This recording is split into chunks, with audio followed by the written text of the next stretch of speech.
प्रिय भक्तों, माता पार्वती और महादेव के ज्येष्ठ पुत्र कुमार कार्तिकेय द्वारा जब तारकासुर का संहार कर दिया जाता है, तब शेष बचे असुर अपने अस्तित्व की रक्षा हेतु दैत्य गुरु शुक्राचार्य के पास जाते हैं और उनसे पुनः असुर साम्राज्य को पुनर्जीवित करने का आग्रह करते हैं, ताकि वो सभी असुर मिलकर तारकासुर के वध का प्रतिशोध ले सकें। दैत्य गुरु शुक्राचार्य स्वयं भी तारकासुर की मृत्यु से दुखी व क्रोधित थे, जिस कारण उन्होंने अपने दुख और क्रोध के समन्वय से मोहासुर नामक असुर को उत्पन्न किया। इस कथा का वर्णन हमें मुद्गल पुराण में मिलता है, जहां हमें इस विषय में उल्लेख मिलता है कि बाल गणेश मोहासुर के अत्याचार के अंत हेतु महोदर रूप धारण करते हैं। तो आइए जानते हैं आखिर ज्ञान के देवता गणेश जी किस प्रकार मोहासुर का सामना करते हैं। दैत्य गुरु शुक्राचार्य मोहासुर को उसके जन्म के उद्देश्य से अवगत कराते हैं और उसे सूर्य देव की उपासना की आज्ञा देते हैं। मोहासुर, असुर कुल का अस्तित्व खतरे में पड़ गया है, अतः तुम सूर्य देव की उपासना कर, उनसे कोई अस्त्र शस्त्र न मांग कर उनसे मोह भाव का वरदान मांगना, क्योंकि मोह शक्ति का प्रयोग कर तुम देवता, मानव सभी को अपने वश में कर सकते हो। गुरुदेव, आपकी जैसी आज्ञा। अब जाओ, अपने जन्म को सार्थक करो। मोहासुर दैत्य गुरु शुक्राचार्य की आज्ञा लेकर सूर्य देव की उपासना आरंभ कर देते हैं और वो कई वर्षों तक अन्न जल का त्याग कर तपस्या करता रहता है। ओम सूर्य देवाय नमः। ओम सूर्य देवाय नमः। ओम सूर्य देवाय नमः। ओम सूर्य देवाय नमः। मोहासुर, तुम्हारे 1000 वर्ष के कठोर तप से मैं अति प्रसन्न हूँ। मांगो, तुम्हें क्या वरदान चाहिए?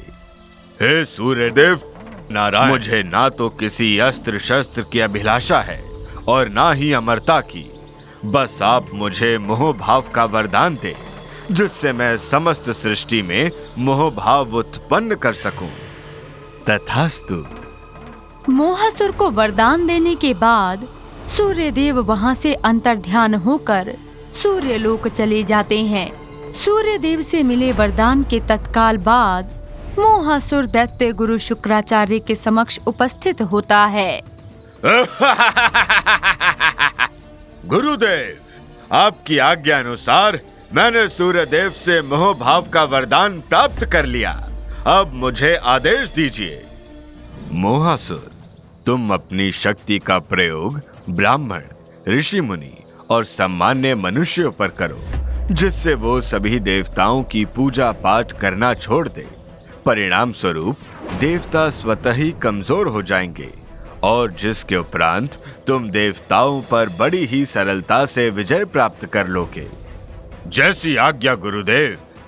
मोहासुर अपने गुरु के परामर्शानुसार अपने मोह माया का प्रयोग ऋषि मुनि और सामान्य मनुष्यों पर करने लगता है और जहाँ भी ऋषि मुनि यज्ञ आदि कर रहे होते, वहाँ पहुंचकर वो उन्हें अपने वश में कर लेता।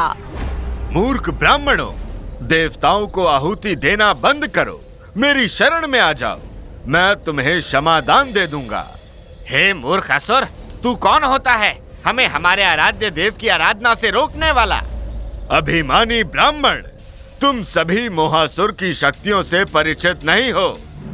ऐसा कहकर मोहासुर यज्ञ को भंग करने के लिए अपनी शक्ति से बारिश करने लगता है। तभी यज्ञ में विघ्न होता हुआ देखकर एक ब्राह्मण अपनी शक्ति से बारिश को रोक देता है और एक कुश को कटार में परिवर्तित करके मोहासुर की ओर फेंक देता है, जो मोहासुर को घायल कर देता है। तभी मोहासुर अपनी मोह भाव शक्ति का प्रयोग करके सभी यज्ञकर्ता ब्राह्मणों को अपने वश में कर लेता है और उन्हें स्वयं की पूजा करने का आदेश देता है। ब्राह्मणों, आज से तुम सभी मेरे दास हो। तुम केवल मेरी पूजा करोगे, ये मेरी आज्ञा है। आप ही हमारे आराध्य हैं। आप ही एकमात्र सर्वशक्तिमान हैं। त्रिदेवों की शक्ति आपके समक्ष मिथ्या है। आपकी भक्ति से हमें मोक्ष की प्राप्ति होगी।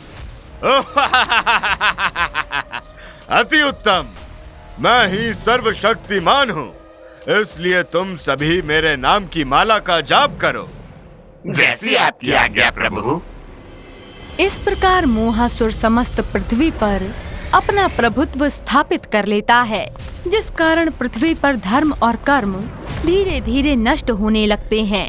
देवताओं के स्थान पर मोहासुर की पूजा की जाने लगी, जिस कारण मोहासुर असीमित शक्तियों का स्वामी हो गया और देवताओं की शक्ति क्षीण होने लगी। जिसके बाद अवसर का लाभ उठाकर मोहासुर अपने सेनापति दुर्बुद्धि और पुत्र ज्ञानरी के साथ स्वर्गलोक पर आक्रमण कर देता है और स्वर्गलोक पहुंचकर इंद्रदेव को युद्ध की चुनौती देता है। कायर इंद्र, कहाँ छिपा बैठा है?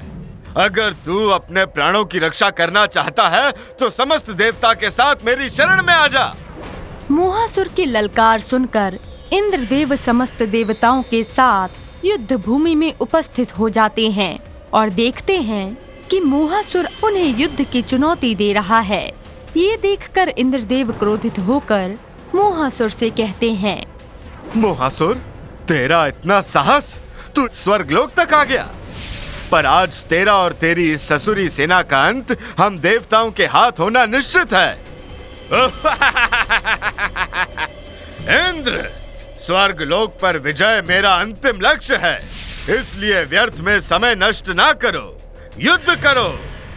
जिसके बाद इंद्रदेव अपनी सेना को आक्रमण करने का आदेश देते हैं, परंतु मोहासुर अपनी शक्ति से इंद्र सहित समस्त सेना को अपना दास बना लेता है और इस प्रकार मोहासुर स्वर्गलोक पर अधिकार स्थापित कर लेता है।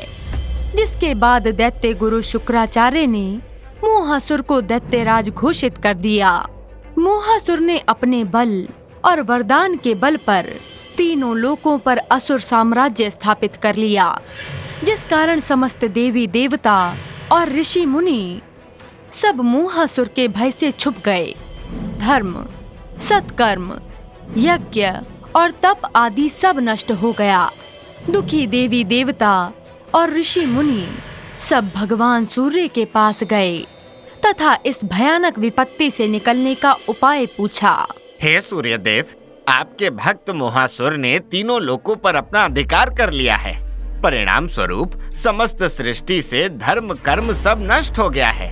अब आप ही कोई उपाय बताइए कि किस प्रकार इस संकट से बचा जाए। आप लोग चिंतित ना हो, क्योंकि मोहासुर के अंत का समय निकट है। ये कार्य बाल गणेश के हाथों संपन्न होगा, इसलिए आप सभी लोग बाल गणेश का एकाक्षरी मंत्र का जाप करिए, वही आपकी रक्षा करेंगे। सूर्य देव के परामर्श से सभी देवी देवता एकाक्षरी मंत्र का जाप करने लगे ताकि बाल गणेश उनकी पुकार सुन ले। ओम गण गणपते नमः, ओम गं गणपते नमः, ओम गं गणपते नमः। देवी देवता और ऋषि मुनियों की पीड़ा और तपस्या को देखकर बाल गणेश जी उन्हें दर्शन देते हैं। आप सभी तनिक भी चिंतित ना हो, मैं आपकी सहायता हेतु उपस्थित हूँ। हे बाल गणेश, हमारी रक्षा करें। मोहासुर ने स्वर्गलोक पर अधिकार कर लिया है। देवगण, आप धैर्य रखें। मोहासुर के पापों का घड़ा भर चुका है, अब उसका अंत समय निकट है। बाल गणेश सभी को सांत्वना देते हैं और तत्काल ही सभी देवताओं के साथ युद्ध भूमि में पहुंच जाते हैं और मोहासुर को युद्ध की चुनौती देते हैं। परंतु मोहासुर अपने सेनापति दुर्बुद्धि और पुत्र ज्ञानरी को युद्ध भूमि में भेजता है। इंद्र, तुम किस विचित्र प्राणी को सहायता हेतु लाए हो, जो ना तो मनुष्य है और ना ही पशु? दुर्बुद्धि, सच में तुम्हारी बुद्धि मलिन हो चुकी है। जो तुम माता पार्वती और महादेव के प्रिय पुत्र बाल गणेश का अपमान कर रहे हो। गाय और इंद्र, इस बालक को क्या युद्ध में आहुति देने के लिए लाए हो? क्या तुम्हारे त्रिदेव हमारे भय से भयभीत होकर कहीं छिप गए हैं? मूर्ख असुर, तुम्हारा इतना दुस्साहस, जो तुम हमारे आराध्य देवों को अपमानित करने का प्रयास कर रहे हो, तुम्हें इसका दंड अवश्य मिलेगा। बाल गणेश को एक बालक समझकर ज्ञानरी गणेश जी पर प्रहार करता है, जिसे गणेश जी निष्फल कर देते हैं। तभी गणेश जी एक दिव्य किरण उत्पन्न कर ज्ञानरी के ऊपर प्रहार करते हैं, जिससे ज्ञानरी का अंत हो जाता है, जिसे देखकर दुर्बुद्धि क्रोधित हो जाता है और वो गणेश जी से युद्ध करने आ जाता है। विचित्र प्राणी, तेरा इतना साहस जो तूने हमारे युवराज का अंत कर दिया। ऐसा कहकर दुर्बुद्धि भी गणेश जी पर प्रहार करता है, जिसे गणेश जी रोक देते हैं। तभी दुर्बुद्धि अपनी माया से एक मुसल उत्पन्न कर गणेश जी से गदा युद्ध करने लगता है। दोनों के मध्य महाप्रलयंकारी युद्ध होने लगता है। तभी गणेश जी अपनी गदा से दुर्बुद्धि के ऊपर भयंकर प्रहार करते हैं, जिससे दुर्बुद्धि की मृत्यु हो जाती है। जब ये सूचना मोहासुर को ज्ञात हुई तो वो अति क्रोधित हो गया। असंभव! दुर्बुद्धि और पुत्र ज्ञानारी का अंत करना असंभव है। ये दुस्साहस किसने किया?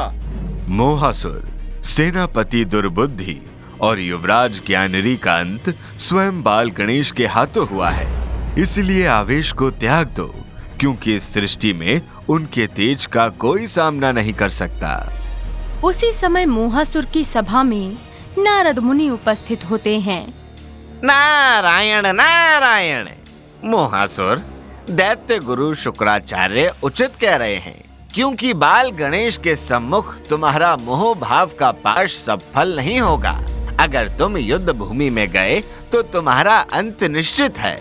इसलिए तुम बाल गणेश की शरण में चले जाओ, वही तुम्हारा कल्याण करेंगे।